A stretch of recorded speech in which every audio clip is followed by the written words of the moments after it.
Paano mag-drawing ng editorial cartoon? So marami kang mababasa na mga libro tungkol dito kung paano mag-drawing ng editorial cartoon. Marami ka rin mapapanood ng mga videos kung paano mag-drawing ng editorial cartoon. Pero karaniwan puro mga compilation book lang or mga gawa ng mga cartoons. Ang malaking tanong, paano uumpisahan? So ano yung step by step? Yan yung malaking tanong ng mga newbie na editorial cartoonist, 'di ba, na gustong sumali at maging editorial cartoonist. So ano yung step by step? Ano yung uumpisahan? Paano sisimulan? Okay? So yung ibang mga estudyante natuturuan ng kanilang school paper advisor pero may iilan na SPA na walang idea kung paano magturo ng editorial cartoon. Lalo na kung hindi naman din sila marunong mag-drawing or hindi rin sila artist. Okay? Kaya ang ginagawa nila, nagbabayad sila ng pera sa mga private tutorial or private coaching para maturuan yung mga estudyante nila ng step by step kung paano mag-drawing ng editorial cartoon. Okay? So, hindi naman lahat nakaka-afford ng ganon na magkaroon ng mga private coaching or tutorial, di ba? So, parang hindi rin pantay-pantay or yun nga, medyo nakakahid yung iba kung may pera. Kaya naman, ang ginawa ko, sinulat ko itong Ignite. Yan. So, ayan yung Ignite. Igniting the basic of editorial cartooning, turning beginners into winners. Okay po? Para maraming matuto kung paano magsimula mag-editorial cartoon. Okay? So, dito pa lang sa first page pa lang, may aral na kaagad na makukuha dito. Yan. Ano ang dapat mong malaman sa editorial cartooning? So, ayan po. And then dito, may mga nilagay din tayo na mga myths and truths. Kasi yung iba yung paniniwala nila about sa editorial cartooning. Marami silang paniniwala, dapat ba magaling lang ba yung mga sumasali dito? Dapat ba yung mga artist sobrang galing mag-drawing? So, hindi. So, babasagin natin dito yan. Yan ba? Dapat ba maraming detalye? Mataas ba score ng ganon? Okay, so yung mga senior lang ba yung mga nananalo? Diba? So, nandito yan sa Ignite. Siyempre, meron din dito background kung paano talaga nag-umpisa yung editorial cartooning kasi karaniwang nakakalimutan na kung ano ba talaga yung pinanggalingan ng editorial cartoon. Kaya medyo nalilihis na yung kanilang ginagawa. So, syempre kung sasali ka, ano ba yung mga tatlong bagay na dapat mo munang malaman? So, syempre marunong ka mag-drawing. So, ano dapat yung mga next mo dapat malaman? Yung definition. Diba? So, yan, yung mga caricature. And then, syempre, yung mga symbolism, dapat familiar ka rin sa mga symbolism. Yan. So, meron dito. Mga list of symbolism para may idea ka kung ano yung mga isi-symbolize mo dahil nga limited lang ang pwedeng drawing sa editorial cartoon.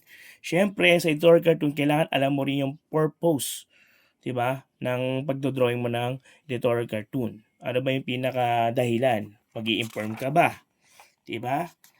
Mag-argue ka ba? So, iba-ibang klase ng yung mga ginagawa natin editorial cartoon. Syempre, iba-iba rin yung boses. So, iba yung boses ng editorial cartoonist na gumagawa para sa dyaryo. Iba yung sumasali sa contest. So, nandito rin yan. And then, so, paano mahanap yung core message? Dahil nga ang editorial cartoon may topic, so hanapin yung core message doon.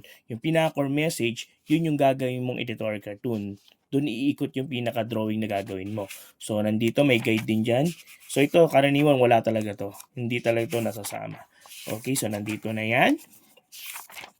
And then, ayan, pagbuo ng paninindigan. So, paano mo bubuuin yung pinaka-panig mo? So, editorial cartoon nga. So, dapat may panig ka. So, nandito rin yan kung positive ka ba or negative ka ba. So, ano yung dapat mong pakita? Di ba? Dapat ba neutral ka lang? So, hindi pwedeng ganon. Nandito rin yan. Ano yung mga paalala? Yan, nandyan.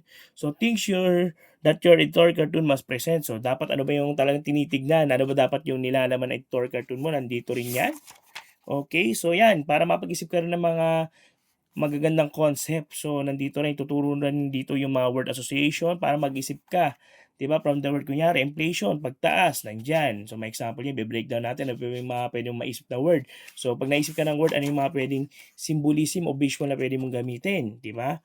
So, nandito rin yung rule of thirds para balance yung gawa mo before mo i-layout. Diba? So, yan. Okay lang ba yung mga ganyan? So, flat yung drawing mo. Gawa natin ng ibang layout. O, yan. May mga size na. Size difference yan.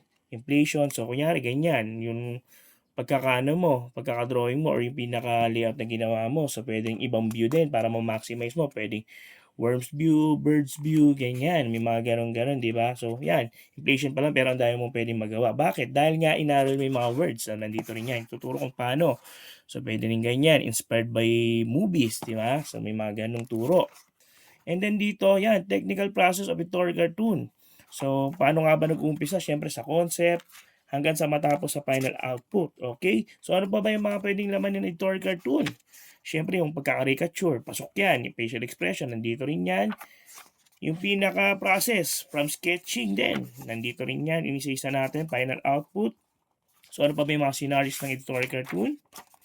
Yan. Ano ba yung best practices? Kunyari, editorial cartoonist ka talaga na school ninyo. Ano yung mga pwede mong practice para mas gumaling ka ng gumaling? Nandito rin yan. Sa shading, nandito rin. Okay? So, ayan. Tapos, yan. Pag shading, paano yung pag-handle ng ng pencil. So, iba-ibang diskarte. Yung mga nakalagay dito, kung paano mas mapapabilis yung shading mo. Ano dapat yung diin. Saan mo dapat pinapatama yung pencil para mas maganda yung hagod niya. Nandiyan yan. Tapos, nandito rin. Kalaban din ka sa editorial cartoon yung oras. So, nandito para ma-maximize mo yung oras. Okay?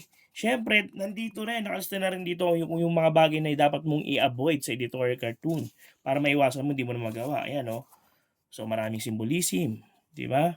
Inflation, yung mga pagsaksak-saksak, yung mga boring na muka, okay? Negative space, so nandiyan na yan, tinuro na natin yan dito sa Ignite. So, marami pa.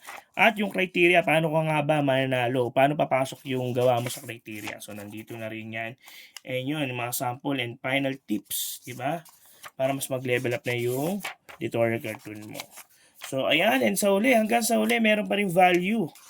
Di ba? Winning tips. Okay, so nandyan pa rin yan. Okay, final note. Yan. So, ayan po ang ating Ignite na libro. Kaya kung wala pa kayong copy, ayan po. So, yun, nilabas ko po yan. May nag-comment. Ito, print ko talaga. So, ito yung hinahanap pong content ng book na wala sa isang reference book na nabili ko. Puro drawing lang. Walang basic step and concept. So, how much and how to avail you. Ayan po. Diba? Yan yung unang kinoment niya nung pinost ko itong Ignite. So, ngayon marami nang sold and reviews about this book sa Black App. Kaya kung wala ka pa rin idea kung paano umpisahan yung editorial cartooning journey mo, this book will surely guide you para ka na rin may personal coach, di ba? Na magtuturo sa'yo ng step by step. Okay? So, kaya kung gusto mo copy, yan. Pwede ka mag-message, comment Ignite para mag-ignite na rin at ma-unleash na rin ang editorial cartooning potential mo. Okay? So, yun lang.